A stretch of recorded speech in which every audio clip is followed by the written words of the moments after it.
And you see what's happened. For nations that treat us badly, we will calculate the combined rate of all their tariffs, non-monetary barriers, and other forms of cheating. And because we are being very kind, we're kind people, very kind. You're not so kind when you get ripped off. But we will charge them approximately half of what they are and have been charging us. So the tariffs will be not a full reciprocal. I could have done that, yes, but it would have been tough for a lot of countries who didn't want to do that. I'd like to see the chart if you have it. Could you bring it up, Howard? So if you look at that, China, first row, China, 67%. That's tariffs charged to the USA, including currency manipulation and trade barriers. So 67%, I think you can, for the most part, see it. Those with good eyes, with bad eyes. We didn't want to it's very windy out here. We didn't want to bring out the big charts because it had no chance of standing. Fortunately, we came armed with a little smaller chart. So it's 67%, so we're going to be charging a discounted reciprocal tariff of 34%. I think, in other words, they charge us, we charge them less, so how can anybody be upset? They will be, because we never charge anybody anything, but now we're going to charge. European Union, they're very tough, very, very tough traders. You think of European Union, very friendly. They rip us off. It's so sad to see. It's so pathetic. 39%, we're going to charge them 20%. Hello, and welcome to the Deduction, a Tax Foundation podcast. I'm your host, Kyle Hulehan, and we are back with another episode today, and I am joined by my co-host, Erica York. Today, we're going to cover the 1-year anniversary of the Liberation Day tariffs. All right, so we were talking about free will and kids running around, and I think there's a tie-in here with something we would call liberation. So I think, look, there's an idea, there was an invention, there's something, the greatest thing really ever known to mankind, tariffs. And a year ago now, we had something called Liberation Day. And Liberation Day was promising to be one of the greatest days in U.S. history. And it promised wealth, jobs, trillions in revenue, lower prices. Tariffs were supposed to really change this country. And Erica, I want to know, 1 year later, did it happen? Are we in the golden age yet? No, I don't think we are. There were a lot of grand promises made on Liberation Day. You listed several of them. I went back and watched the president's Liberation Day speech, and he made these sweeping claims about the benefits that American workers would see, that the federal debt would be paid down, that this was going to be a really big turning point. And I think we'll go through several of the questions, like point by point, that Trump made in his speech. But 1 year later, when we look at the data, when we look at the early, academic papers that are coming in on what effects did the tariffs have, in most cases, they had the opposite effects of what President Trump said would happen. So there was the term reciprocal, which is, I think, interesting when it comes to tariffs. And I think that premise is a little bit of a fiction. No, it was marketing. Like, we're going to get back at these other countries, reciprocal tariffs. But really, we were placing tariffs on people that weren't doing anything to us. If you want to maybe break that down for us a little bit. Yeah, I like that idea that reciprocal was really a marketing term. It was not a policy description. So Trump said that his idea on Liberation Day was really simple. The U.S. would charge the same tariffs on imports that our trading partners charge on our exports. But really, what was implemented on Liberation Day and the days following were not reciprocal at all. For decades, tariffs, for the most part, had fallen, and most countries, especially those that were our main trading partners, maintained relatively low tariffs. You could go, sector by sector and maybe find some examples of real discrimination, whether it's in the ag market or the auto market. But for the most part, barriers to trade were pretty low, and U.S. barriers to trade were pretty low. And Trump on Liberation Day, he had those big charts, and he went through part of his speech saying, like, China charges the U.S. this tariff, and Canada charges the U.S. this tariff, and the EU charges the U.S. this tariff. And it was this big chart that he claimed they had done the math for. They said they had done the math. They had added up the tariffs, the non-tariff barriers like currency manipulation or other types of discriminatory policies, and quantified them and said, this is the barrier that U.S. exports face. But in the days that followed, the United States Trade Representative actually published the underlying formula that they used to get to these numbers, and it had nothing to do with the policies that foreign countries use. There were no terms for foreign tariffs, for currency manipulation, for non-tariff barriers. Instead, it was a formula that basically simplified to bilateral trade deficits. Does the U.S. run a bilateral trade deficit with this country? If so, we're going to, calculate our tariff based on the size of that deficit. And bilateral trade deficits don't have anything to do with the tariffs charged or not charged. We run trade deficits with countries that we have free trade agreements with, where there are no tariffs in place or really low tariffs. So the entire idea that this was just a simple reciprocal tariff was a farce. And real quick, for dummies like me who aren't as smart as you, could you explain what that even means, like a bilateral trade deficit? Yeah, so bilateral just means looking at one country and the United States. So the trade between our country and one of our trading partners. And if we have a goods trade deficit, it means we buy more goods from them than they buy from us. So we might buy $100 billion from them and they buy $50 billion from us. The difference there is a $50 billion trade deficit. We might buy more things from a country because they produce a lot of what we want and we don't produce a lot of what they want. Or they might be a poor country and they can't afford to buy as much from us as we buy from them. Or they may just be a lot smaller than us. And so, of course, we can afford to buy more than they can afford. There are a number of things that can drive these bilateral trade deficits.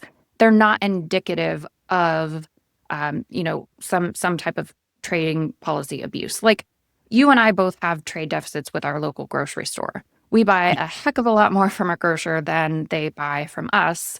That does not mean that the grocer has some abusive practice in place. It's just the way that happens to shake out. And you're saying that's the math that was used on our big lovely chart that we all love so much that we saw that has been now memed to death. That was Yes, the math. that's the math. They had this entire equation that had different Greek terms in it, that had different elasticities and responses, but they set those numbers so where all of the complicated stuff canceled out.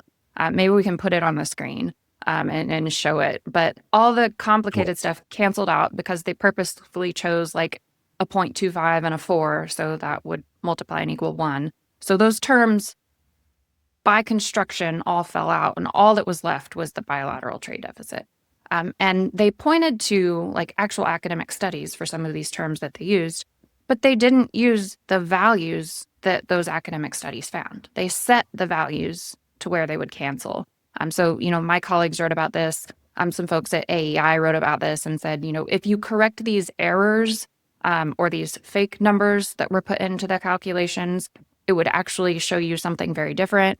And bigger picture, these calculations, again, do not reflect on actual trade policies that countries have in place. So the numbers, the taxes that we imposed on U.S. imports based on the Liberation Day math had nothing to do with actual tariffs or trade barriers that other countries impose. And besides that, they changed like more than 50 times between Liberation Day and now. U.S. tariff policy has changed more than 50 times. And some of that was because of, I think, the market reaction to the high tariffs. If you go back to what markets did after Liberation Day, after there was retaliation right after Liberation Day, if you remember, China said, okay, we're going to match that. And so then President Trump said, okay, well, we're going to increase your tariff to 84%. And China said, all right, we'll do that. And then the U.S. increased their tariff to 125%. we had 125% tariffs in place for a month. That's when, there was the big market reaction. Port traffic plummeted because who is going to import stuff from China when they have to pay a 125% tax on it? And then we saw really big revisions after that. So the tariffs weren't reciprocal in the first place, and they changed so many times after Liberation Day, too. I think there's one thing I want to touch on here, Erica, which is it's something that one of our policy experts here at Tax Foundation, Alex Durante, touched on with tariffs, which is that it kind of, look, we're talking about the math here and all of this, but it also involves a little bit of some crony capitalism that we don't like, because you had, Apple go, I can't remember the CEO of Apple's name, Tim Cook? Yeah, Tim Cook, go talk to President Trump and he gets an exemption. And you have different people go get their exemptions. And that is a huge problem. That's not a broad policy. That is a king sort of making a decision. It's like, you're fine. We'll let you out. And that's not a good policy mechanism at all. No. So we had all of the rate changes. We also had the exemptions. If you also remember back to Liberation Day, there was this idea of a baseline tariff. We're going to put a 10% baseline tariff on all imports into the United States. But little by little, sometimes company, product, or product category at a time, exemptions were granted. By the end of 2025, the IEEPA tariffs, the International Emergency Economic Powers Act tariffs that President Trump used to impose Liberation Day, covered just about 42% of U.S. imports. So rather than being this broad, full coverage tariff, exemptions were granted. And yeah, those exemptions don't tend to go to the little guy. They don't tend to go to the mom and pop Main Street business that doesn't have a trade lawyer, that can't lobby for exemptions. They go to the big guys who are already more able to deal with fluctuating tariffs because they have, the cash on hand to buy stuff before it comes in, before the tariffs take effect. They have inventory management. So it creates this really uncertain policy environment that hurts smaller firms more than it hurts larger firms. And it also contributed to the chaos of 2025 and tariff policy. So yeah, we had this idea that tariffs weren't really reciprocal in the first place. Exemptions were granted, so it was kind of a pick and choose tariff scheme. And it was President Trump in control of that, often through social media posting, making those changes throughout the year. And if you look at some of the areas that are growing the most, where is investment growing? Where is economic growth being driven from? It's a lot of AI. And that's where a lot of the exemptions were granted too. The computer equipment, where, imports are still growing, where investment is still growing, that entire sector has been exempt from the tariffs. They don't have any industry-specific tariffs applied to them currently, and they were exempt from the Liberation Day baseline tariffs, and they're now exempt from the Section 122 temporary tariffs. So there's this really big mismatch even between where we're seeing growth and where we're seeing promises of investment, and then the tariffs not applying there. So it's like the president has said that tariffs are the key to jobs and investment and growth, but the area where the economy is really growing and really hot right now is completely exempt from the tariff policy. We can move on to the next point here, which is the investment and jobs boom that kind of what wasn't and didn't really exist. President Trump claimed, I think, that there was going to be like 6 to 18 trillion or in new investment. Like a lot of money was supposed to be invested here. What happened? The boom didn't happen. At least it hasn't happened yet, if we want to be really charitable. In his Liberation Day speech, President Trump said there had already been $6 trillion of investments and pledges, and that number would grow tremendously by the end of the year. He has often, in speeches like in the State of the Union address, in a piece that he penned for the Wall Street Journal defending the tariff policy, he's used the number 18 trillion. The White House has its own investment tracker and pledges where they're supposedly keeping track of all this new investment that's going to be coming or already has, and that shows a number around 10 trillion. But I think just some context is important for these claims. We have a $30 trillion economy. In most years, total private investment in the economy is around $5 trillion. So even if we had a $6 trillion boost in 1 year investment, that's more than double the amount of investment that we have in a normal year. That scale alone of just the smallest claim Trump has made is like impossible. Most people will then say, well, these are pledges that are going to take place over the next decade. That's not the way President Trump has talked about it. He has talked about it as if these dollars are already here being invested now, and we should be seeing that show up in the numbers, and we haven't. And I'll say that $5 trillion number is total private investment. The numbers that President Trump talks about are a more specific subcategory of investment. He's talking about foreign firms and foreign governments directly investing into the United States. So FDI, foreign direct investment. Actual FDI in 2025 was $288.4 billion. That's lower than the 10-year average that we've seen over the past decade, and it's lower than every year from 2021 to 2024. So instead of this really big spike in foreign direct investment in 2025, it actually was about even keel and a little bit lower than we've seen in recent years. So no spike noticeable whatsoever. The investment boom that Trump promised just did not happen. There is no way to look at the data and say, like, that the tariffs worked to spike investment the way President Trump promised and has claimed that they have. Yeah, and I think there's also there seems to constantly be this issue of what is promised versus reality. And I think we see that a lot we see a lot of his campaign promises and then what they've become in maybe the One Big Beautiful Bill or other things. And none of it's quite matching what he said. And I think another big problem is that a lot of it has not led to any sort of positive change necessarily. So we had, billions or trillions promised, in terms of revenue gained. And the debt was supposed to go down, but it's actually gotten bigger. So where are we at with those promises in terms of revenue versus reality? I mean, the tariffs generated revenue. There's no doubt about that, because tariffs are a tax increase.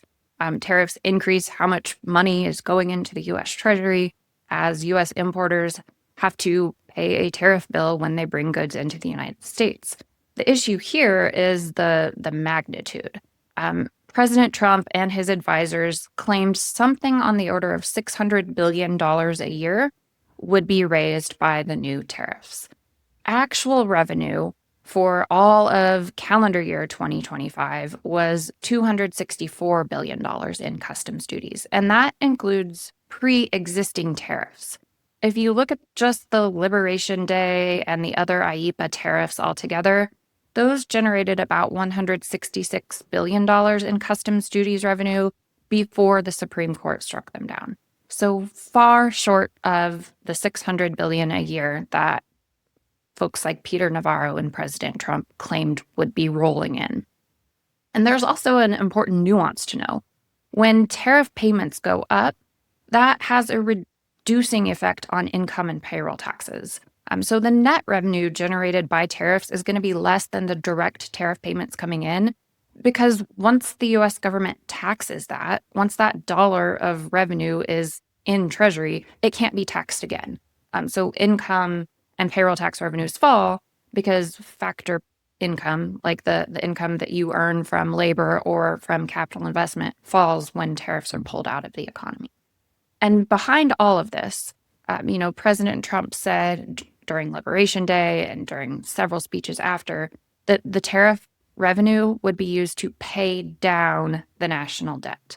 The national debt has continued increasing every quarter that President Trump has been in office. So revenues came in far lower than what Trump and his advisors said, and national debt kept growing. really what we've learned from this is that tariffs cannot be a fundamental or a large source of revenue for the 21st century federal government. The math just isn't there. Trump has said that he's going to increasingly rely on tariffs to fully replace the income tax. But in today's economy, with the size of the federal government that we have now, tariffs cannot fully replace the income tax, and they can't be a large enough source of federal government revenue to even close the budget deficit that we have now, let alone begin paying down the federal debt. I think one of the funny or interesting parts of this is, okay, so we have the tariff revenue that came in, that $264 billion. And then there was this idea of sending out rebate checks to American citizens, which is sort of an admission in its own sense that, with it being a rebate check, that we had to pay for it. So let's send the money back to the people. And then the government isn't actually funding itself at all. They're just sending money back to us. That whole chapter is just, really illustrative of the promises that are made and then broken. So we have the tariffs. They're going to maybe pay for tax cuts. They're going to pay for farmer bailouts. They're going to pay down the debt. Oh, and also we're going to send $2,000 rebate checks out to everyone with this tariff revenue. And then that never happened. And now that the tariffs have been struck down, that money that was illegally collected is actually supposed to be returned to the importers that had to pay it. That process is still being worked out as the government's trying to slow walk it and appeal the need to even rebate that money to the people who paid it in the first place. But yeah, big promises of revenue, big promises of how that revenue is going to both be spent and also pay down the federal debt, and then none of that panning out. Just par for the course, really. Yeah. And again, we've touched on this a lot before, but we'll hit it one more time for the people, which is, Erica, we should have a music drop for this part, or something. I don't know. Who actually paid the tariffs? American businesses and American consumers for the most part. President Trump insisted over and over that foreign countries would pay the tariffs. There's really no mechanism by which a foreign country can pay tariffs. President Trump talked about it as tariffs are going to be something we charge foreigners for access to our market. Again, that's not how the tariffs work. Legally, the tariffs are paid by importers in the United States bringing goods into the country. Economically, the burden of tariffs can be shared by several different people, right? It can stay with the importer. It can be passed on to downstream businesses that buy inputs or machinery and equipment. It can make its way into retail prices, so we pay part of the tariff burden in a hidden way at the checkout counter. It can also burden foreign sellers if they want to lower their prices to sell into the United States. It can hurt foreigners too, even if they don't lower their prices, because U.S. consumers buy fewer foreign goods when there's a tax on those foreign goods, and so they might see their profits fall, even if they don't change their prices. What the evidence shows us so far is that import prices remained fairly stable. If foreigners were lowering their prices to sell into the U.S. market, you would see those import prices fall. We haven't seen much of that. There's some new research that looked at 2018 and 2019 and found that maybe foreigners are absorbing that burden on different margins. Maybe it's through quantity changes. So we should expect foreigners to be hurt by the trade war, but we should not expect them, as President Trump said, to bear the entire burden of tariffs. And indeed, they have not. Most research has found that the tariffs have primarily passed through the U.S. economy. They have contributed somewhat to retail prices. It's not a sudden overnight shock either. Businesses take time to make pricing decisions. They may have had pre-tariff inventories that they could draw down. And so you wouldn't expect, overnight from when a tariff is imposed to that show up on the sticker price that you're paying at the grocery store the next day. And indeed, research shows that companies have kind of slow rolled the tariff price increases as they're in this pattern of uncertainty and tariffs on again and off again. And what do we do? So that has probably mitigated some of the retail price impact. We might see more of that come out even in this year. But it has been in effect. And even the Federal Reserve chairman has directly attributed some of the lingering inflation in goods prices to tariffs. So they have absolutely had an effect on prices in the U.S. economy. Prices have not come down as President Trump kind of alluded to when he took office and when he imposed these tariffs. And I think I'll have like sort of a personal anecdote here, which I think is interesting, is my brother-in-law owns a small construction company. It's really just him and a few other people. And this year, or at the beginning of, I guess, in 2025, after the Liberation Day tariffs, he started to put an asterisk on all of his estimates in everything that he was sending out to customers when they would be like, okay, we want this addition made on our house and whatever, because the lumber market did fluctuate and different things changed throughout the year. And sometimes, he could have a project going on for 4, 5, 6, 8 months, a whole year. And so it's like, this is just going to go up and down, and I'm going to have to send you different updates. And it was interesting hearing him talk about the paperwork nightmare that was for him and the constant updating. There was nothing he could rely on, I think, comfortably. And especially as someone who owns a small business like he does, it became a sort of a nightmare of estimation. Which I think is like a perfect example of why this is such a problem. Exactly. And there were lots of anecdotes like that in the Federal Reserve's Beige Book that comes out multiple times a year. They, talk to different business contacts in the different Federal Reserve districts. And you see tons of stories like that. It was just this period of heightened instability and uncertainty. And if you're trying to price something or, decide if you're going to make a new investment or hire a new worker, how do you do that when you don't know what the price of your inputs is going to be? U.S. tariff policy changed more than 50 times. That means you could think you like order something and it's on a boat and you think you know what the tax bill is going to be. And then because of a U.S. policy change, your tax bill could go way up or it could go way down, and you have no way of predicting that. There were even instances where, tariff bills changed after the fact because of uncertainty over the order in which different tariffs would stack. So you may have a sector-specific tariff, and you had a reciprocal tariff and a baseline tariff. And depending on how, the CBP agent that you're working with interpreted that guidance, your tariff bill may be very different than what you expected. And that's no way to run an economy and no way to, create an environment where businesses are supposed to grow and invest if they don't even know what their tariff bill is going to be. Let's say this is like, I'll give an inside baseball example into Erica's life and my own life, is that there's a tariff tracker on our website, which is a valuable resource if you want to understand what's going on with tariffs. But with the exception of the week between Christmas and New Year's where we close, we have updated that tariff tracker every week with something new because something changed and there was something that needed to change since Liberation Day.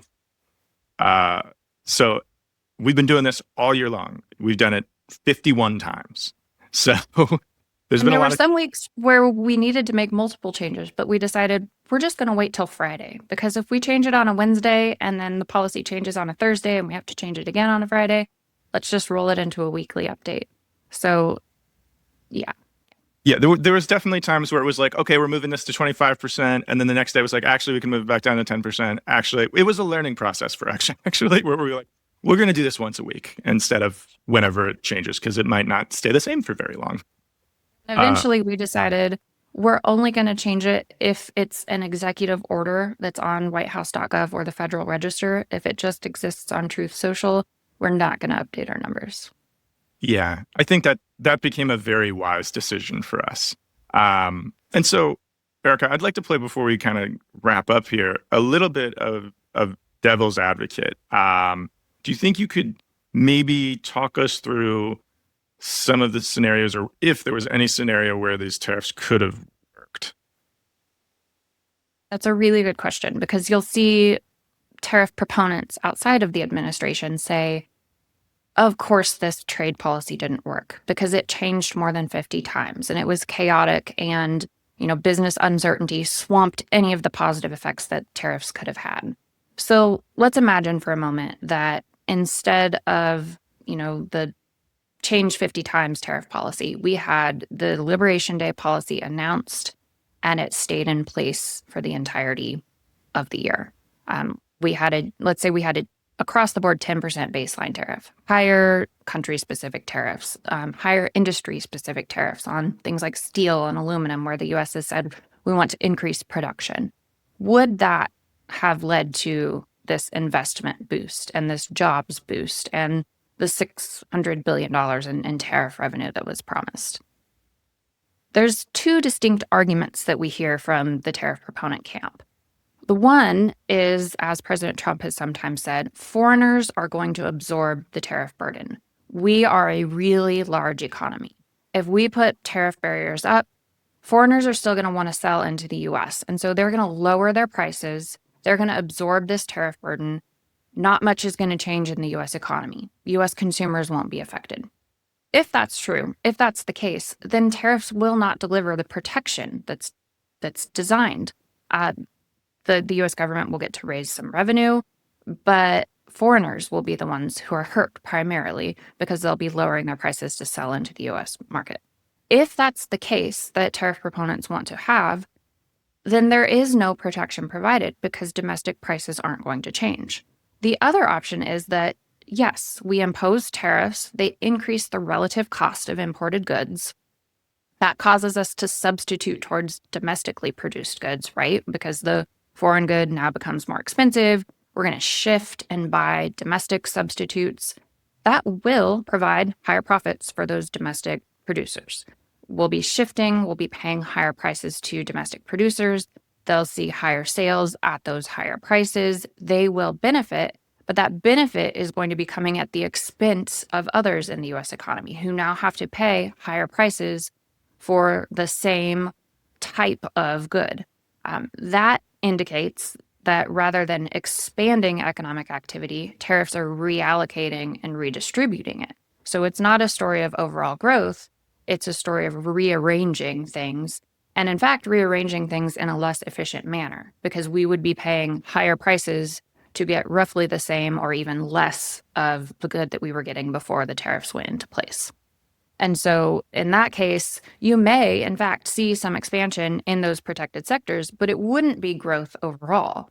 Because if an auto manufacturer has to pay more for aluminum, they're not going to be able to produce as much. They're not going to be as competitive with, say, an auto manufacturer in Germany or in Japan or somewhere else that doesn't have to pay that tax on their inputs. So we have these two stories. Either foreigners absorb the tariffs and they don't protect, or the tariffs pass through and they protect some, but it comes at the expense of others. In neither case do we have a new policy regime that revitalizes and grows the US economy overall. Tariffs are just not the right tool to do that, to usher in greater investment overall, greater growth overall.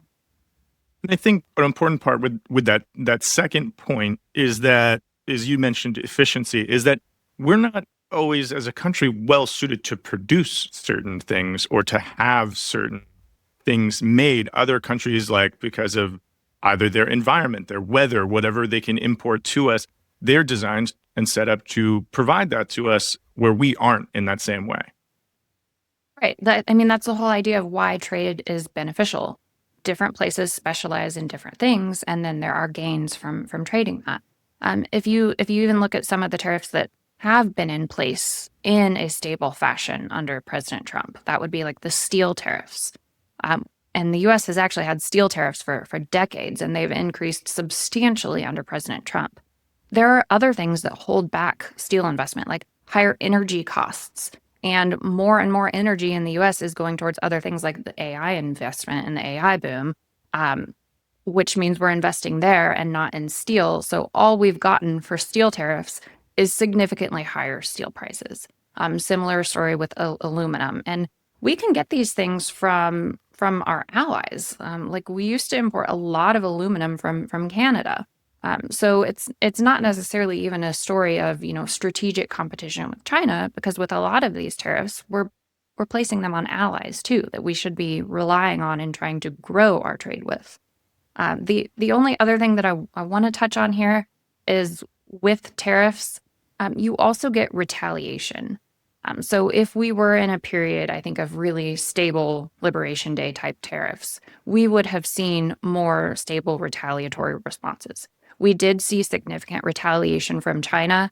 And when China retaliates, they do more than just impose tariffs. They're a non-market economy, so they can say, we're not going to import any U.S. soybeans, and they don't import any U.S. soybeans.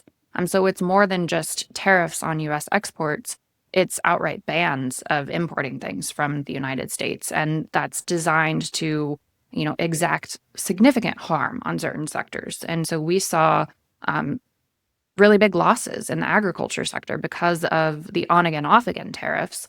We saw retaliation announced from the EU, some of that implemented, retaliation from Canada, and some of that was also, boycott American whiskey and other distilled spirits. So there are harms to the tariff strategy beyond just the tax increase that is imposed on the U.S. economy, because the trade is a two-way street. And so when you put a tax on that, the partner on the other end of that exchange is likely going to retaliate. I think something we need to recap here real quick as we're going to close out is I'll say that it seems like there were sort of 5 promises. There's probably way more than that, but let's boil it down to 5.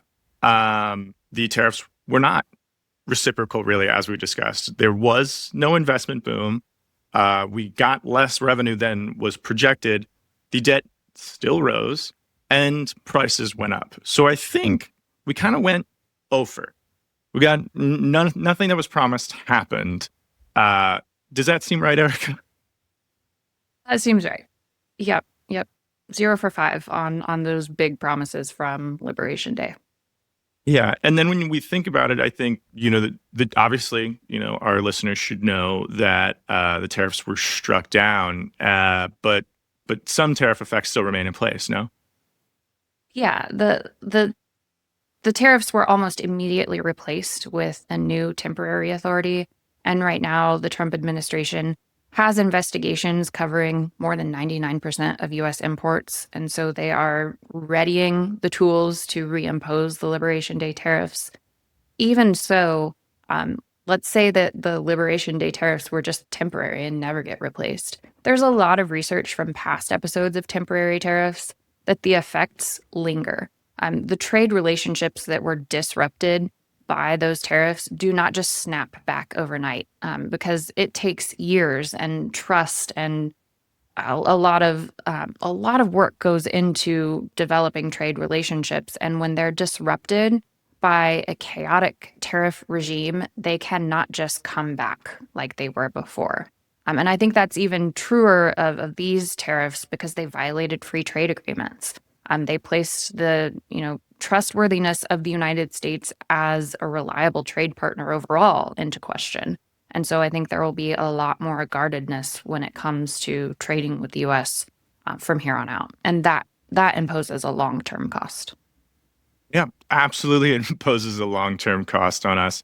And, as always, it was another cheery tariff episode, but I think it was very educational for the people. And Erica, I thank you so much for being here and on with us. And before we sign off, if you have any burning questions, you can drop a comment here on YouTube. You can email us at podcast@taxfoundation.org. You can slide into our DMs on Twitter @DeductionPod. Thank you for listening.